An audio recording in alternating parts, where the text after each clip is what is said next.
దానిమ్మ చెట్టు ఇది ఒక ఔషధ గని అని మనం చెప్పొచ్చు.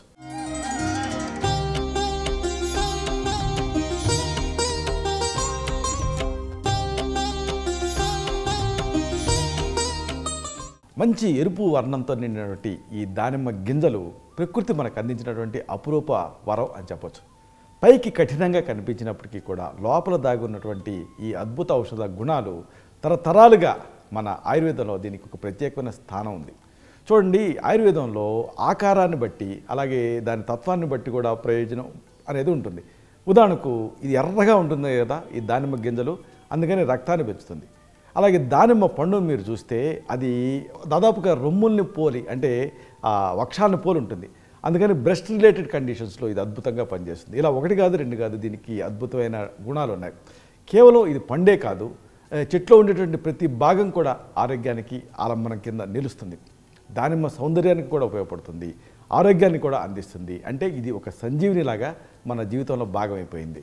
దానిమ్మ మూలాలు అసలు మనం వెనక్కి తిరిగి చూస్తే ఇరాన్ పర్వత శ్రేణులలో ఉన్నాయి అని చెప్తూ ఉంటారు. లోహయుగం నాటి నుంచి కూడా మనుషులకి ఇది ఒక ఇష్టమైనటువంటి పండు అని చరిత్రకారులు చెప్తారు. ఇరాను అలాగే భారతదేశం సంస్కృతులలో దీని వినియోగం చాలా ప్రాచీన కాలం నుంచి ఉంది. లాటిన్ భాషలో గింజలు కలిగినటువంటి యాపిల్ అనే అర్థంలో పోమాగ్రనేట్ అనేటువంటి పేరు దీనికి వచ్చింది. ఇది ప్రధానంగా సంతానోత్పత్తికి సహాయపడుతుంది. అలాగే జీవ సృష్టికి ప్రతీకగా దీన్ని భావిస్తాం. ఆయుర్వేదంలో దీన్ని త్రిదోషహారం కింద చెప్తాం. అలాగే హృదయం అంటే గుండెకి మంచిది. అలాగే దీపనం అంటే దీపన శక్తిని, పాచన శక్తిని పెంచుతుంది అంటే ఆకలిని. అలాగే గ్రాహి అంటే మోషన్స్ని కంట్రోల్ చేస్తుంది. శుక్రలం అంటే శుక్రధాతువుని పెంచుతుంది. అన్నిటికీ మించి తర్పణం అంటే ఒక టానిక్ లాగా పనిచేస్తుంది అనే గుణాలు ఆయుర్వేదంలో చెప్పారు. ఆరోగ్యం పరంగా చెప్పాల్సి వస్తే ఇది గుండెకి, కాలేయానికి, మూత్రపిండాలకి ఒక మంచి టానిక్గా పనిచేస్తుంది. శారీరక రోగనిరోధక శక్తిని పెంచుతుంది. ఇది అద్భుతమైన విషయం. విరేచనాలు అండంతోనే మీకు గుర్తుకు రావాల్సింది దానిమ్మ. ఎందుకంటే పల్చటి విరేచనాలు ప్రాణాంతకం అవుతాయి. కడుపు నొప్పి, నీరసం, కొన్నిసార్లు జ్వరం ఇలాంటివి కూడా అనుబంధ లక్షణాల కింద ఉంటూ ఉంటాయి. శరీరంలో నీటి శాతం తగ్గిపోయి డీహైడ్రేషన్కి గురైనప్పుడు చూస్తూ ఉండగానే ప్రాణ ప్రమాదం వచ్చేస్తుంది. రక్త విరేచనాలు అవుతూ ఉన్నాయనుకోండి, పచ్చి దానిమ్మ పైన బెరడు ఉంటుంది కదా, దాన్ని దంచి రసం తీయాలి. దీన్ని ఒక 40 మిల్లీలీటర్ల మోతాదుగా అంటే దాదాపుగా ఒక టేబుల్ స్పూన్ మోతాదుగా తీసుకుని అంతే మొత్తంలో మజ్జిగతో కలిపి రోజుకి 2 సార్లు తీసుకోవాలి ఇంటర్నల్గా. ఇక నీళ్ళ విరేచనాలు, జిగట విరేచనాలు అవుతున్నాయనుకోండి, అప్పుడు దానిమ్మపై ఉండేటువంటి ఆ బెరడు ఉంటుంది కదా, దాన్ని మెత్తగా పొడి చేసుకోవాలి. 3 గ్రాముల ఈ పొడిని రోజుకి 3 సార్లు ఇంటర్నల్గా తీసుకోవాలి. దానిమ్మకాయ బెరడు అలాగే కొడిస పాలని ఒక మనకి కొండలపైన పెరుగుతూ ఉంటుంది కొడిస పాలని, పాల కొడిస అని కూడా అంటారు. ఆ కొడిస పాల తాలూకు పట్ట 2 కలిపి మరిగించి కషాయం తయారు చేసి దీన్ని ఒక అర ఔన్స్ చొప్పున అంటే దాదాపుగా ఒక 2 టీ స్పూన్ల చొప్పున తీసుకుంటూ ఉండాలి.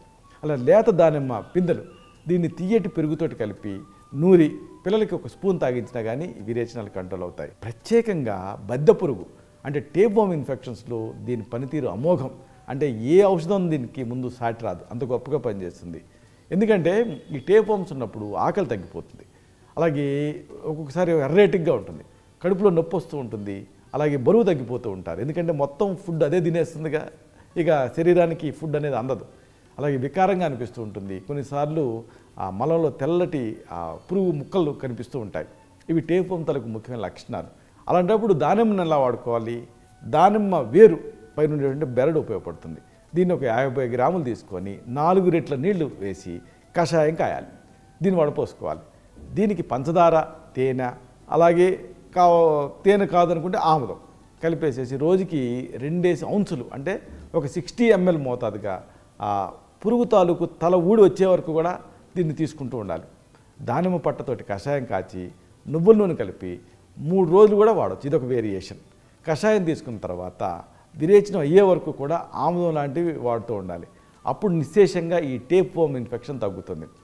అలాగే వాంతులలో కూడా ఈ దానిమ్మ ఉపయోగపడుతుంది. సాధారణంగా కడుపులో వికారంగా అనిపించడం, ఆ తర్వాత కడుపు లోపల ఉండేటువంటి పదార్థాలన్నింటినీ బలవంతంగా శరీరం బయటికి పంపించేయటం ఈ వాంతుల్లో ప్రధానంగా కనిపించేటటువంటి దృశ్యం. దీనివల్ల నీరసం అలాగే దప్పిక ఇలాంటివి ఉంటూ ఉంటాయి. సాధారణంగా అజీర్ణం వల్ల వాంతులు అవుతూ ఉంటాయి. అలాగే కడుపులో మంట వల్ల అవుతూ ఉంటాయి. ఫుడ్ పాయిజనింగ్ ఒక ముఖ్యమైన కారణం. ఒక్కొక్కసారి నీరసం ఇలాంటి వాటి వల్ల వీటన్నిటి వల్ల మోషన్ సిక్నెస్ వస్తూ ఉంటుంది. ఇంకా అనేక ఇతర కారణాలు కూడా, ఉదాహరణకు గర్భం తొలి రోజులలో కూడా వాంతులు అవుతూ ఉంటాయి, మార్నింగ్ సిక్నెస్ అంటారు. ఏదేమైనా ఇది ఇబ్బంది. ఇలాంటప్పుడు దానిమ్మ ఉపయోగపడుతుంది. ఎలా? ఒక 100 గ్రాముల దానిమ్మ గింజల్ని రసం తీయండి. తీసి వడపోసుకొని ఈ రసానికి 30 గ్రాముల నుంచి దాదాపు 40 గ్రాముల వరకు మంచి తేనె కలపండి, తాగేయండి. దానిమ్మ గింజల రసం ఈ వాంతులను కంట్రోల్ చేయడానికి ఉపయోగపడుతుంది. మరొక వేరియేషన్ ఏంటంటే, ఈ దానిమ్మ గింజల రసానికి ఒక చెంచాడు తేనె కలిపి ఉదయం సాయంత్రం కూడా తీసుకోవచ్చు.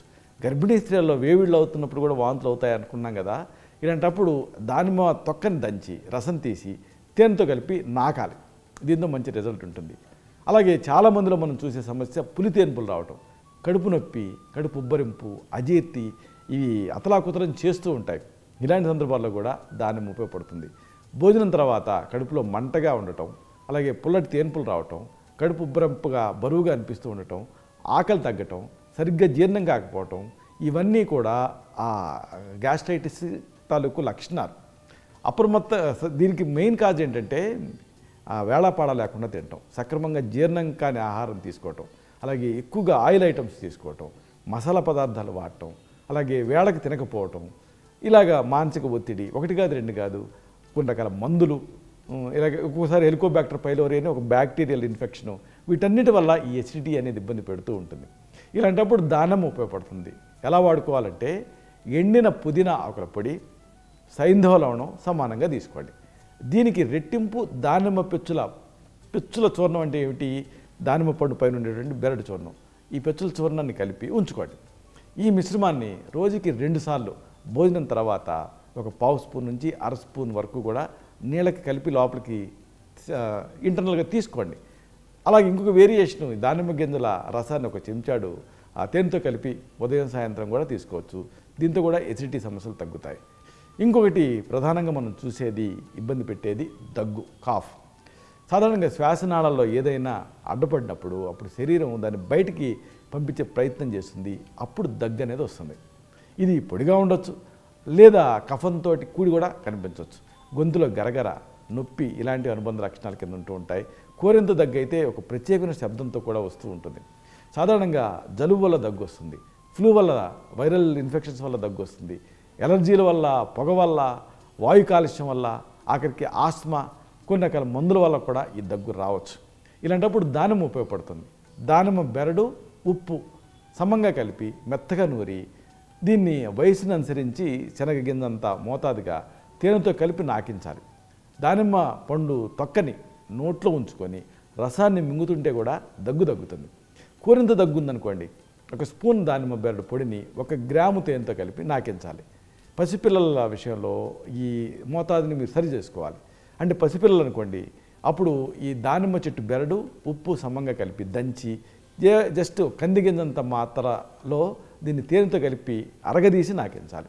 దానిమ్మ పువ్వుల పొడి కూడా దగ్గును తగ్గించడానికి సహాయపడుతుంది. ఎందుకంటే దానిమ్మ బెరడు, పువ్వులు, పండు, వీటి పండు తాలూకు తొక్కలో ఉండేటువంటి టానిన్స్ గొంతుకి ఉపశమనాన్ని కలిగిస్తాయి. దీంతో మంట అనేది తగ్గుతుంది. శ్వాసనాళాల్లో ఉండేటువంటి శ్లేష్మాన్ని ఇది కరిగించేసేసి బయటికి పంపించడానికి సహాయపడుతుంది. కాబట్టి ఇది కఫం ఎప్పుడైతే మ్యూకస్ ప్లగ్ బయటకు వెళ్ళిపోయిందో దగ్గు అనేది తగ్గుతుంది. ఇలాగ చెప్పుకుంటూ పోతే దానిమ్మకి సంబంధించి ఎన్నో అద్భుతమైన ఔషధ విలువలు ఉన్నాయి. చివరిగా ఒక ముఖ్యమైన విషయాన్ని మీకు మనవి చేయాలి. ప్రకృతి మనకు ప్రసాదించినటువంటి ఈ ఎరుపు రత్నం దానిమ్మ కేవలం ఇది రుచికి మాత్రమే కాదు, ఆరోగ్యానికి కూడా ఒక అద్భుతమైన ఆలంబన అని చెప్పొచ్చు. దీని వేరు నుంచి దీని పువ్వు వరకు ప్రతి భాగం కూడా ఔషధ గుణాలతోటి నిండి ఉంది. జీర్ణ సమస్యల నుంచి రక్తస్రావాల వరకు, చర్మరోగాల నుంచి కీళ్ళనొప్పుల వరకు అనేక సమస్యలకు ఇది పరిష్కారాన్ని చూపిస్తుంది. మన ఇంటి పెరట్లో పెరిగేటటువంటి ఈ సంజీవనిని మనం సద్వినియోగం చేసుకొని మన ఆరోగ్యాన్ని కాపాడుకుందాం.